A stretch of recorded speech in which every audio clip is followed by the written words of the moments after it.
आइए हम और आप सबसे पहले अपने ऊपर से आराम फरमाने वाले आपका शुमार करते लंबे हाथों से भीख देने वाले दाता सल्लल्लाहु अलैहि वसल्लम की बारगाह दरबार में उनका जुलूस पाकर उन्होंने पढ़ी आवाज़ बुलंद अल्लाहुम्मा सल्ली अला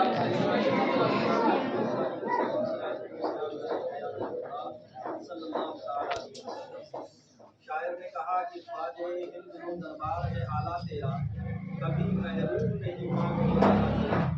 आज हम तमाम अहले सुन्नत व जमाअत को ये शर्फ हासिल हुआ सरकार गरीब नवाज के फैज़ान करम से कि हम और आप सरकार गरीब नवाज के कुल शरीफ का इहतमाम करके एक साथ बैठे। अल्लाह की बारगाह में दुआ है कि परवरदिगार अपनी बारगाह में फरमाए और सरकार गरीब नवाज का हम तमाम मुसलमानों को फैज़ान अता फरमाए। कम से कम इस महफिल में इतनी पाक महफिल है और सरकार गरीब नवाज के नाम पे ये महफिल कम से कम सरकार की महफिल में तो उसका रख के मत बैठो। हमारे कुछ ऐसे नजर आ रहे हैं कि ऐसी मुबारक महफिलों में भी गुटखा बकरियों की तरह चबा चबा कर बैठते हैं, ऐसा लगता है कि आम महफिल में वो गरीबों को नवाजने वाले हैं, वो गरीबों को नवाजते हैं, गरीब उनकी महफिल में गुटखा चबाते बैठते हैं। ये क्या तरीका है? साफ करो अपने ज़बान से सुभान अल्लाह अल्हम्दुलिल्लाह इसका सवाब अदा किया जाए। पता लगता है कि अपने मुंह से सुभान अल्लाह कह रहे हो तो मुंह से बदबू आ रही है। इस चीज से बचने की कोशिश करो। ऐसी महफिलों में चंद मिनट के लिए अपनी ज़बान को रोकी सकते हो। अल्लाह की बारगाह में दुआ है परवरदिगार आलम हमारी सादगी को अपनी बारगाह में। सरकार गनी नवाज एक ऐसी शख्सियत हमारे और आपके दरमियान है। सरकार नबी पाक सल्लल्लाहु अलैहि वसल्लम के नवासे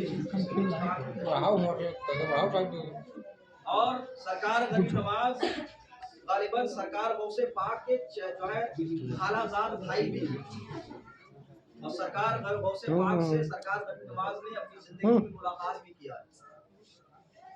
और जब सरकार गरीब नवाज इस हिंदुस्तान में तशरीफ लेकर आए, हिंदुस्तान की हालत बहुत खस्ता थी। देखिए एक चीज अपने जहन में रखिए, औलिया अल्लाह की औलिया कराम की जरूरत जहाँ पड़ती थी अल्लाह रब्बुल इज्जत औलिया कराम को वहाँ। तो गोया की सरकार गरीब नवाज हिंदुस्तान में आए तो यहाँ की हालत तो बहुत खस्ता थी। हालत क्या थी यहाँ की? जिंदा जब किसी जो है औरत का तो पीने के लिए रखते थे और घी के दिया जलाने के लिए रखते थे, जबकि इसका बरक्स होना चाहिए कि घी का दिया घी जो है खाने के लिए रखा जाता और पेशाब जो है फेंक दिया जाता। लेकिन इंसानियत इतनी मुर्दार हो चुकी थी, इतनी हालत खस्ता थी का मिशन आम किया। अपने नाना हुजूर नबी पाक सल्लल्लाहु अलैहि वसल्लम का इखलाक कायम किया लोगों के दरमियान। अगर इखलाक कैसा था कि अगर भूखा आया तो आपने खाना खिलाया, अगर प्यासा आया तो आपने पानी पिलाया, अगर तलवार लेकर आया तो आपने इखलाक का इजहार किया। ऐसे गरीब नवाज का मिशन चलता था हिंदुस्तान में। यही वजह है कि नाना का मिशन लेकर आए, नाना का इखलाक लेकर आए हिंदुस्तान में। उसकी वजह यह है, उसका रिजल्ट, उसका नतीजा ये निकला कि एक एक बार में सरकार गरीब नवाज के हाथ पर 90 लाख लोगों ने कलमा पढ़ा। हम गरीब नवाज का नारा तो लगाते हैं लेकिन मिशन गरीब नवाज हमारे पास नहीं है। हम सरकार गरीब नवाज के दामन को पकड़ने का दावा करते हैं, लेकिन अगर बात यह कर दी जाए कि आज गरीब नवाज का फरमान यह है, हम पर इस पर अमल करना है, तो हम पीछे हटते हुए नजर आते हैं। इखलाक अपनाना चाहिए सरकार गरीब नवाज का। कैसे इखलाक अपनाना चाहिए? एक गैर मुस्लिम पंडित आया सरकार की बारगाह में, सरकार गरीब नवाज की बारगाह में। उसने कहा कि हुजूर मैं आपसे मुनाजरा करूंगा आज। फरमाया कहां से आए हो? उसने शहर का नाम बताया। इखलाक देखिए सरकार गरीब नवाज का। आपने फरमाया कहां से आए हो? उसने शहर का नाम बताया।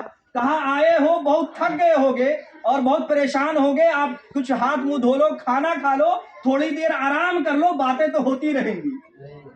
वो कैसा जुमला था गरीब नवाज का कि वो शख्स मुनाजरा करना भूल गया और सरकार गरीब नवाज के हाथ पर हाथ रखकर कलमा पढ़कर इस्लाम में दाखिल होता हुआ नजर आया। दूर से आए हुए गैर मुस्लिम है, सरकार गरीबा ने ये नहीं देखा कि ये मुसलमान है, ये गैर मुस्लिम है, ये फला धर्म का मानने वाला है। सबके साथ बराबर इखलाक का अंदाज पेश किया।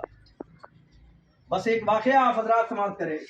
कि पृथ्वीराज चौहान को आप सब जानते हैं, सरकार गरीब नवाज के जो है जमात, और उसकी हुकूमत ऐसी थी कि बड़े बड़े मुल्कों के बादशाह उसके बारगाह में उसके कदमों पर सर झुकाने आया करते थे। बहुत परेशान हो गया वो, और उसने अपने एक जो है कत्ल करने वाले को बुलाया और कहा अगर तुम इसको कत्ल कर दो, ये जो फकीर आया है हमारे इलाके में, ये लोगों को बहुत ज़्यादा तब्दील कर रहा है, लोगों के दिलों पर राज कर रहा है, ये लोगों को इस्लाम की तरफ राग़िब कर रहा है, अगर तुम इसे कत्ल कर दो तो मैं तुम्हें आधी सल्तनत लिख दूंगा तुम्हारे नाम। पृथ्वीराज चौहान ने कहा, उस शख्स ने कहा ठीक है मैं कत्ल कर दूंगा, मेरे नाम पे आधी सल्तनत कर देना। हुए आपकी तकरीर चल रही, आप बयान फरमा रहे हैं, और आपका बयान ऐसा होता था कि जब सरकार गरीब नवाज बयान करते थे लोग ज़ारों कतार हो जाते थे। इधर सरकार गरीब नवाज का बयान हो रहा होता था और इधर लोगों का दिल बदल रहा होता। गरीब नवाज ने लोगों के पैसों पर कब्जा नहीं किया, सरकार गरीब नवाज ने लोगों के दिलों पर कब्जा किया। वो शख्स उस जमाने में ये माहौल था कि वो जुब्बा पहनने का, उसने अपने कमर में एक छुरी एक चाकू